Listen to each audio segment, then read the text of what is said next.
வணக்கம், welcome to நாச்சியா sorry designer. இன்றைக்கி ஒரு சிம்பிள் ப்ளவுஸோட டிசைனிங் டுட்டோரியல் தான் பார்க்க போகிறோம்.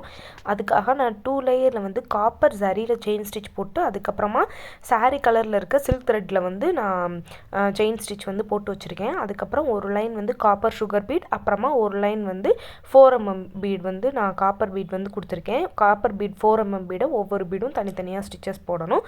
அதுக்கப்புறம் திரும்ப இன்னொரு லைன் வந்து சுகர் பீடை எப்பவும் போல் 2 பீட் ஒன்ஸ் வந்து ஸ்டிச்சஸ் கொடுத்து இந்த பேசிக் லைனை கம்ப்ளீட் பண்ணிக்கோங்க. அதுக்கப்புறமா 4mm பீடு, காப்பர் கலரில் இருக்க 4mm பீடை ஒரு பீடு, அப்புறம் 2 குட்டி குட்டி செயின் ஸ்டிச், அப்புறம் திரும்ப ஒரு பீடு, ஒரு 2 குட்டி குட்டி செயின் ஸ்டிச், இதே மாதிரி போட்டு அந்த லைன் ஃபுல்லாக கம்ப்ளீட் பண்ணிக்கோங்க. இடையில இருக்க ஒரு பீடுக்கும் இன்னொரு பீடுக்கும் இடையில இருக்க கேப் எல்லாமே கொஞ்சம் ஒரே மாதிரி இருக்க மாதிரி பார்த்துக்கோங்க. இப்போது நம்ம கேப் விட்டுருந்தோம்ல, அந்த கேப்பை வந்து எப்படி ஃபில் பண்ணுறோன்னா சுகர் பீட் கொடுத்து ஃபில் பண்ணுறோம்.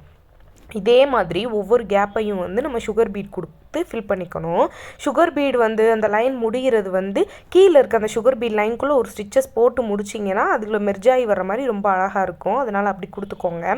இப்போ அது ஃபுல்லாக முடித்ததுக்கப்புறமா நான் காப்பர் கலர் சக்கரி எடுத்திருக்கேன். ஒரு சக்கரி, அப்புறம் 4mm பீடு, 2 சுகர் பீடு வச்சு நான் வந்து ஒரு குட்டியாக ஃப்ளார் மோட்டிவ் மாதிரி நான் கொடுத்துக்கிறேன். இதே மாதிரி கொஞ்சம் கொஞ்சம் கேப் விட்டு இடையில கொஞ்சம் லைட்டாக கேப் இருக்கிற மாதிரி விட்டு கொடுத்தீங்கன்னா பார்டர் வந்து ரொம்பவே அழகாக இருக்கும்.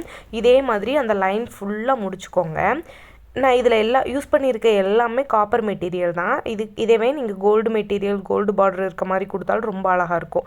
இப்போ பார்டர் ஃபுல்லாக கம்ப்ளீட் பண்ணதுக்கு அப்புறமா மேலே நான் ரேண்டமாக அங்கங்கே வந்து கிளாஸ் மார்க்கிங் ஒயிட் பென்சில் வச்சு மார்க்கிங் கொடுத்துருக்கேன். இப்போ கீழே பார்டரில் என்ன போட்டிருக்கோமோ அதவே தான் இந்த மேலேயும் நான் கொடுக்க போகிறேன். அது எப்படி கொடுக்குறேன்னு பாருங்கள். கீழே ட்ராப்ஸ் விழுகிற மாதிரி வந்து நம்ம கொடுக்க போகிறோம். ஒரு சக்கரி, 4mm பீடு, 2 சுகர் பீடை வந்து கொடுத்து முடித்ததுக்கு அப்புறமா எல்லா டாட்ஸ்க்கும் கொடுத்து முடிச்சுக்கோங்க. இப்போ அந்த சக்கரிக்கு உள்ள கேப் இருக்கும்ல, அந்த கேப்பில் ஃபுல்லாக நான் ஃபேப்ரிக் க்ளூ அப்ளை பண்ணிவிட்டு அதில் ஜர்க்கன் ஸ்டோன் வந்து ஒயிட் கலரில் இருக்க ஜர்க்கன் ஸ்டோன் வந்து ஒட்டுறேன். நீங்கள் கோல்டன் கலர் ஒட்டிக்கலாம், இல்லை வேறு ஏதாவது கலர்ஸ் இருந்துச்சுன்னா அந்த கலர்ஸில் கூட ஒட்டிக்கலாம். இதே மாதிரி அந்த மேலே கொடுத்துருக்க சக்கரிஸ் எல்லாத்துக்குமே, எல்லா சக்கரிக்குமே ஃபுல்லாக கொடுத்து முடிச்சதுக்கப்புறமா ஸ்லீவோட லுக் வந்து பார்க்குறதுக்கு இப்படி தான் இருக்குது. இந்த பார்டரில் என்ன கொடுத்துருக்கோமோ அதவே தான் நான் பேக் நெக் அண்ட் ஃப்ரண்ட் நெக்குக்கும் கொடுத்துருக்கேன். பிடிச்சிருந்தா ட்ரை பண்ணி பாருங்கள். ஃபார் மோர் வீடியோஸ் நம்ம சேனலை சப்ஸ்கிரைப் பண்ணுங்கள். ஏதாவது டவுட் இருந்துச்சுன்னா கமெண்ட் பண்ணுங்கள். நன்றி.